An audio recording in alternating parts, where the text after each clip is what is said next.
Dumating na nga pala ang mga naka-schedule na magpapagawa ngayong araw sa Boss Tatang Motorcycle Parts Overload. Kaya ito, tamang baklasan na naman ang mga EPs. Tapos ito, pagkatapos nga pala magawa ng motor ni Kuya, nagbayad na nga pala siya dito. Ang gawin ko daw sa listahan ay change oil lang, pero ang ginastos niya ay 8,000. Baka mapagalitan daw kasi siya ng misis niya. Gago! Kaya ito, nung pag-uwi, paldo na naman ang mga tropa. Kasi nga pala, sa sobrang dami nagpagawa ngayon, medyo maganda-ganda yung kinita nila. Gago!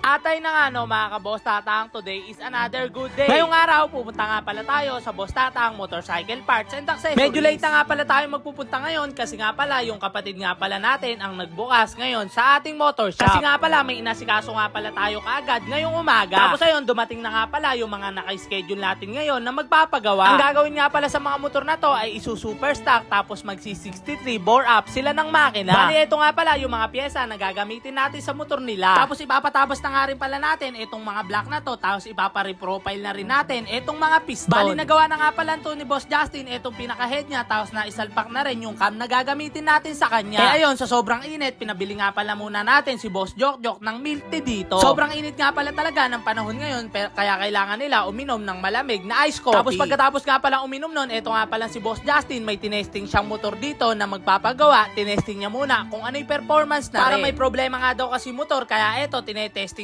nga pala muna ni Boss Justin ito. Tapos ay na nga no mga ka-Boss Tatang, dinumog na naman nga pala tayo na magpapagawa ng mga tropa. Ito nga pala ang tinatawag na Boss Tatang Motorcycle Parts Overload. Kaya ito, tamang baklasan na naman ng mga EPs. Baklasan talaga malala sila dito, Papa. Kaya ano pang inaantay mo, punta ka na dito sa Boss Tatang Motorcycle Parts and Accessories. Sobrang lapit nga lang pala ng location namin. Dito nga lang pala yan sa Cabanatuan, NO Crossing, Nueva Ecija. Kabilang mismo siya ng Fusion Gas Station. Sabihin nyo lang, NE Crossing. Tapos ayun, ito na nga pala si Bossing. Tapos na nga pala yung motor niya, kaya tamang bayad na siya dito. Nagawa at naayos na nga pala yung motor niya at nakuha niya na yung gusto niyang performance. Kaya pagkatapos niya magbayad, diretso uwi na nga pala siya, tapos sasabihin niya sa misis niya ay nag-change oil lang. Tapos ito na nga po pala yung susunod na gagawin ni Boss Justin natin. Inaayos na nga pala nila to isa-isa. Nga po pala na ikabit na nga pala yung mga inclusion na mga kinabit naming cam dito. Tapos ito nga pala si Bossing, siya nga pala yung may-ari ng NMAX version 1. Tapos ito naman si Boss na nakaitim, ang may-ari ng NMAX na version 2 na kulay. Bali, tapos na nga pala gawin ni Boss Acebong itong NMAX version 1, kaya iro-road test niya no itong malala, Papa. Big shoutout nga pala muna kay Kuya Marty. Ayan nga pala, ang the mentor namin dito. Bali, nagpapahinga nga lang pala muna sila dito kasi nga pala katatapos lang kumain ng mga tropa. Tapos ayun, pagkatapos nun, gawa na nga pala itong NMAX version 2 na kulay pink, taga Pangasinan pa'y may-ari. Dinayo pa nga pala tayo ni Bossing Pangasinan mula dito sa Cabanatuan. Ang biyahe niya nga daw pala ay mahigit 3 oras. Kaya binigay natin sa kanya ang goods at magandang performance na motor, kaya ayan, tuwan-tuwa na siya. Bali, sulit nga daw pala yung paggawa ni Bossing kasi nagkatakbo nga daw pala yung motor niya at gumanda yung paghatak nito. Paanong di naman magkakatakbo? Talagang tono malala dito, Papa. Baklasan talaga malala. Kaya yun, tapos na nga pala yung motor ni Bossing. Uuwi na nga pala siya sa Pangasinan. Sabi namin, mag-ingat siya mabuti. Sobrang solid na solid yung pagdayo nga pala ni Bossing dito sa amin. Tapos ito nga pala, sila Kuya, nagpakabit nga pala silang shock. Taga Maria Aurora pa daw sila. Sobrang dami nga pala nagpagawa ngayong araw. Tapos tingnan nyo, etong dalawa, humahabol pa. Pinabalik nga pala muna namin sila. Sabi namin, bukas na sila bumalik kasi nga pala, tutunuhan pa nga pala itong mga motor naming ginawa na to. Talaga naman, tignan nyo naman, quality